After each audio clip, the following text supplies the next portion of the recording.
For today's video, gagawa ako ng pancit bihon. Konti lang ang bihon. Yan, gigisa. Ayan, yung carrots. Gisa ko muna din. Kasabay ng bawang sibuyas.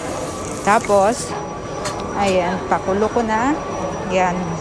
Idagdag ko na rin yung, sabay ko na din yung repolyo para maluto na din siya ng konti. Bago ilalagay ko yung sotanghon na konti lang.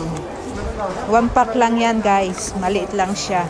Mas madami ang gulay kaysa yung bihon. Ayan siya guys, ayan, konti lang. Pag almusal, kasama ng tinapay with kape na yan guys. Niluto ko yan kanina. Ayan, red bell pepper, yung long green para mga may amoy siya mabango. Ayan, luto na, paluto na.